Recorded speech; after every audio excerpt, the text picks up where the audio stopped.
Hi, you're listening to Childless and Moving Onward. This is the place where we talk about thriving in life when you're a woman who is childless, not by choice, regardless of the road that brought you to childlessness.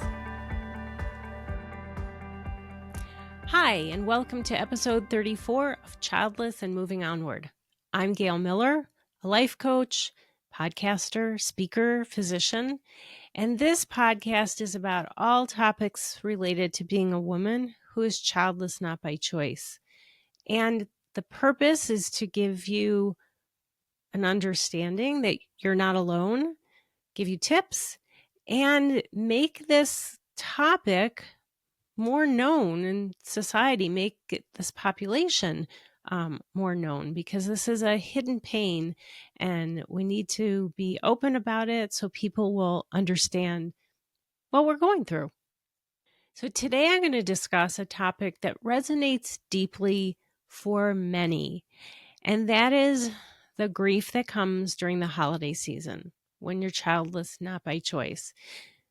The holidays are supposed to be a time filled with joy, but instead, for so many, it's a time of pain. And it's true for a lot of reasons. Somebody's lost a loved one, a chronic illness, a relationship ending, maybe a job loss. But so much more, so many reasons why for many people, this isn't a time of joy. And that includes being childless, not by choice. So the holidays can be a particularly challenging time. The emotions are mixed. Societal expectations are heaped on us. There's personal reflections. So today, I'm going to explore the complexities of this grief that comes with this upcoming holiday season and how to navigate it. So generally, the holiday season is portrayed as a time of joy, of being merry, of celebrating. And then the reality for those who are childless not by choice is, instead of joy, the season brings feelings of loss. Instead of feeling merry, it feels isolating. Instead of celebrating, it brings up feelings of dread. On top of all that is this sense of invisibility, like we're invisible to the world, as if the pain you're feeling doesn't exist because others don't see it or don't acknowledge it or don't want to see it, don't want to know that it's there. And grief can take several different forms, but two in particular that relate to childlessness are, the first is disenfranchised grief. And that is the type of grief that's not openly acknowledged or socially supported. So many people don't understand that the pain of being childless not by choice is real and don't recognize the grief that comes with it. Often the statement that supports this view is, well, you can't miss something that you never had. Yes, you can. The second type of loss that is particularly related to being childless, not by choice, is living loss.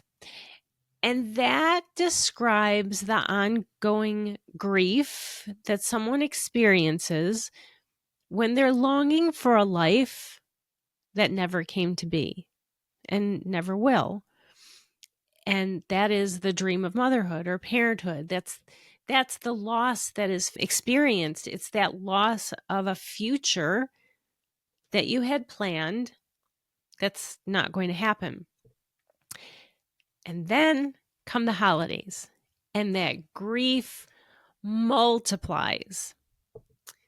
So there are the family gatherings with the relatives who have children, and that can trigger the pain. There's the work parties and friend get-togethers. And even if they're adult-only events, inevitably the conversation turns to all things kids and only kids. And it can be really triggering and isolating because we're left out of the conversation, right? What are we talking about? And then there are societal expectations.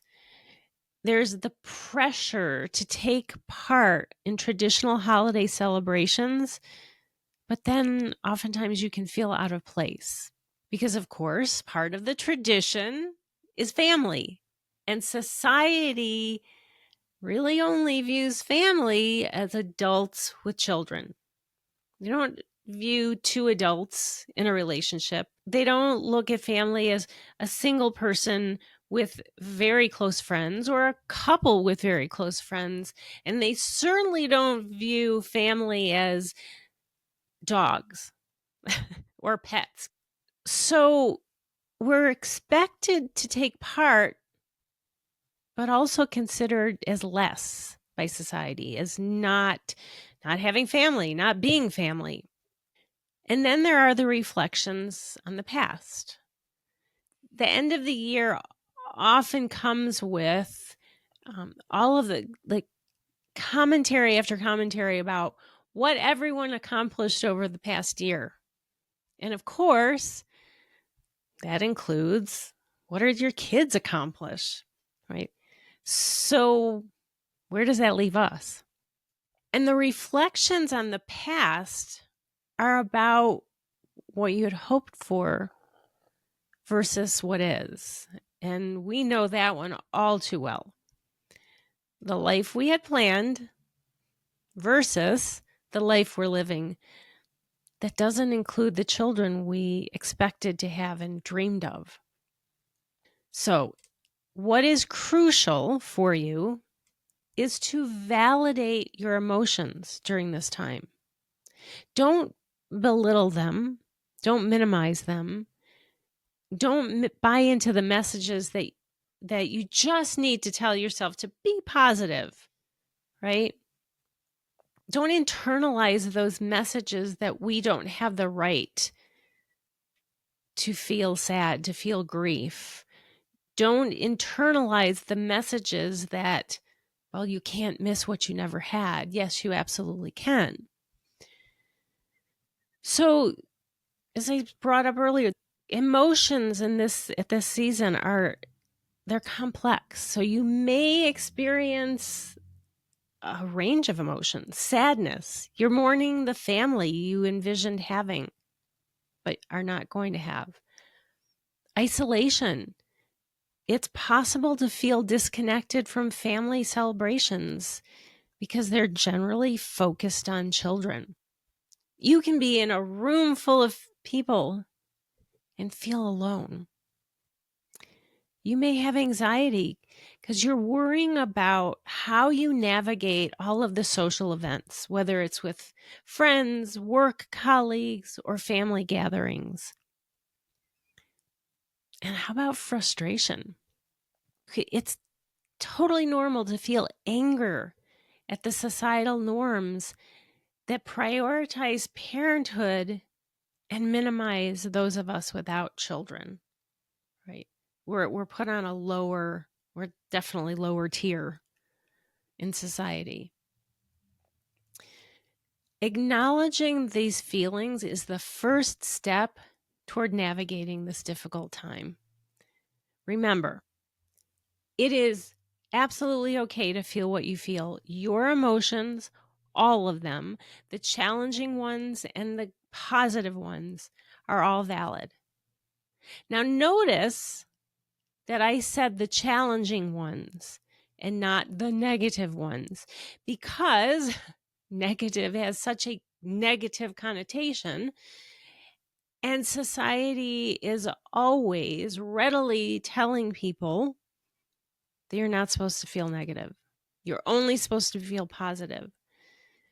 So I use the word challenging to move away from the negative connotation, because all emotions are valid.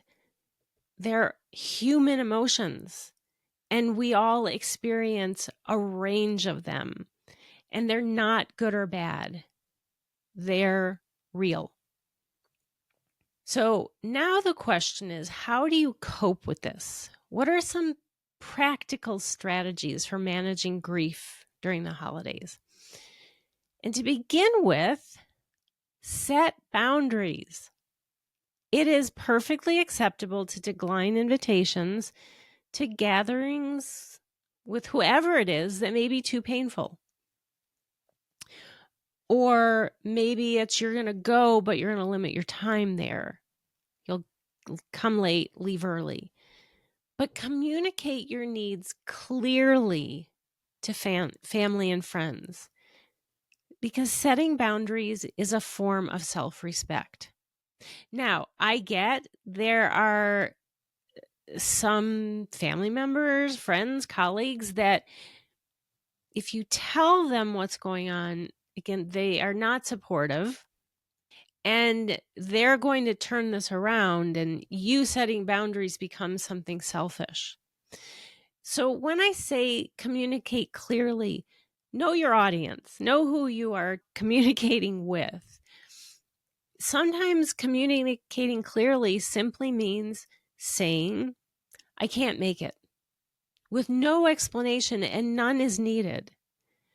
So communicate clearly. For some, maybe telling, your family, this is painful for me. This is what I need. And what I need is to not be with all of you this year.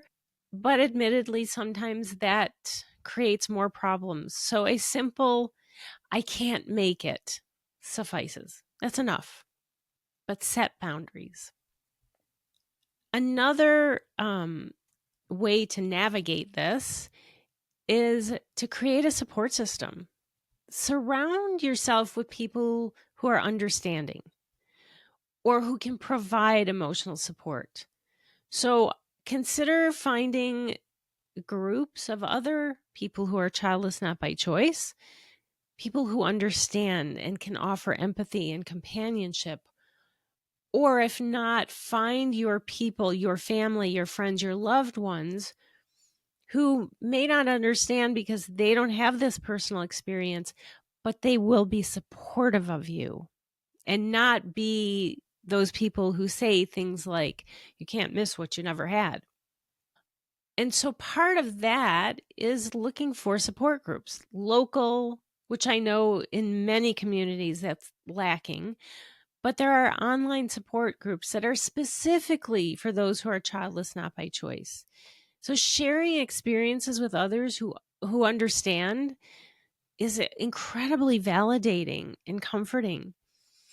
I have a monthly free support group, a circle of support. That's what we call it. And then in December, I'm doing a bonus session just specifically because of the holidays. So you'll get more of that information to come. Another strategy is to practice mindfulness and relaxation techniques. Now, those, I know, I admit, those seem to be buzzwords these days that everybody uses. They're all over the place. But the reality is they're more than just buzzwords.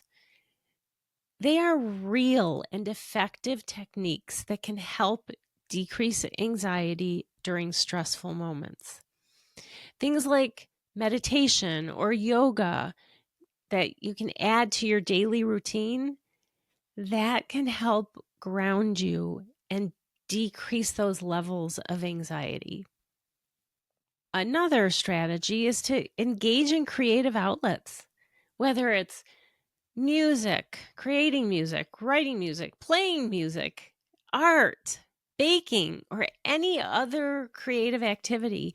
Those are ways that you can express yourself and process your emotions. And then the last strategy is to make sure you are honoring your grief. All the messages we get are just think positive. And so that can lead to feeling like you're a failure because we think of any of these uncomfortable emotions, what are typically termed negative ones, we come to view them as wrong because, of course, the messages are just be positive. But those uncomfortable emotions, they're not wrong. Grief is human. Find ways to honor your feelings. So that can include lighting a candle in memory of your hopes for motherhood, or creating a small ritual that acknowledges your journey, what you've been through, how you got to where you are now.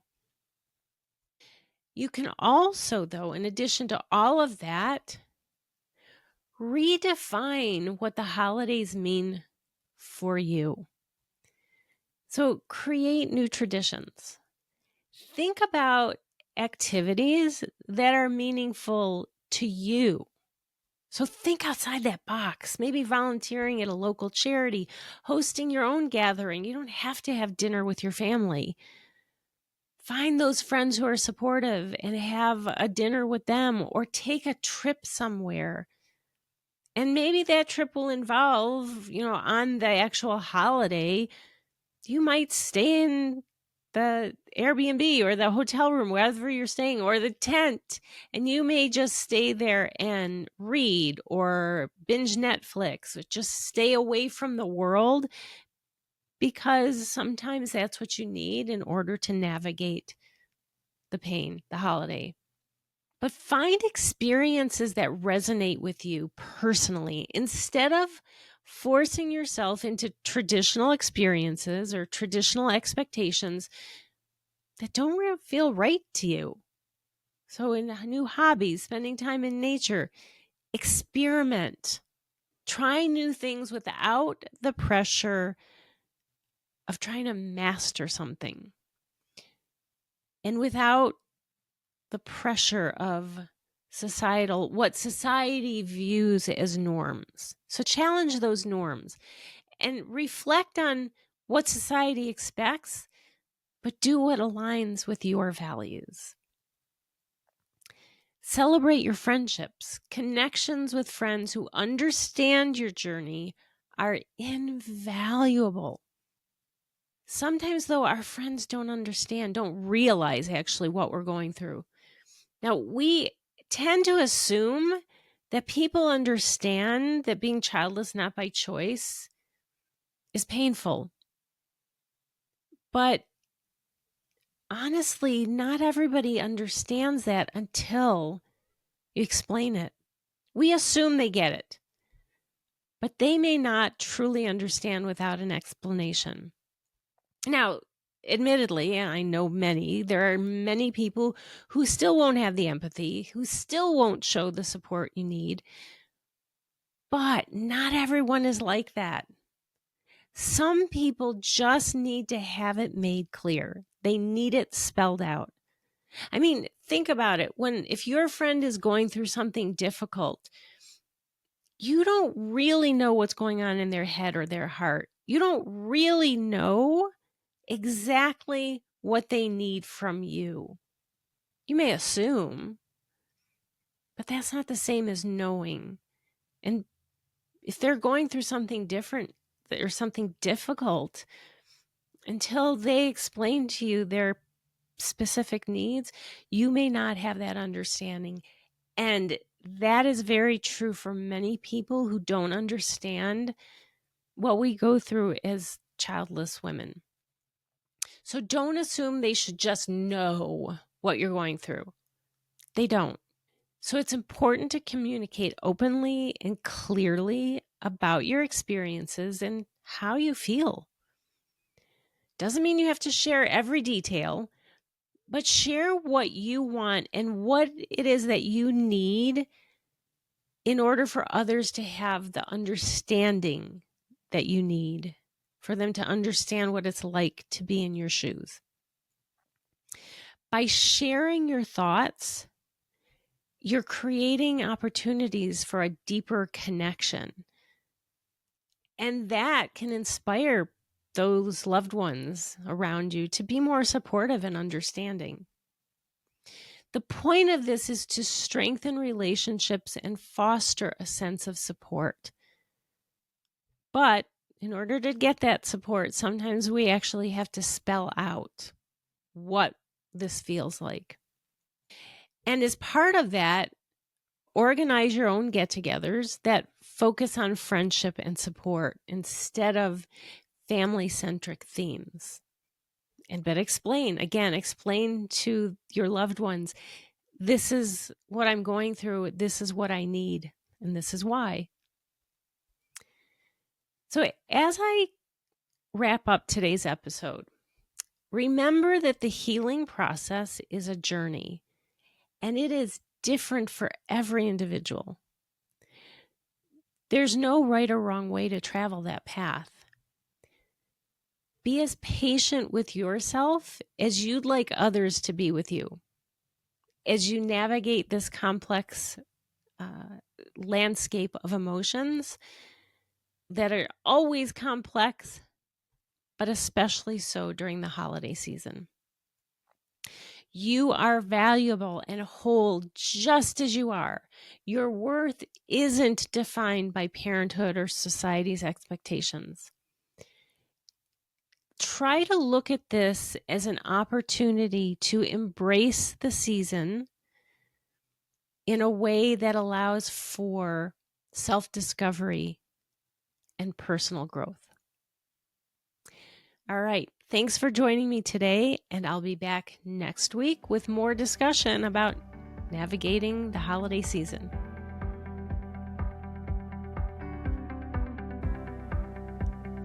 I'm so glad you joined me. Thanks for listening.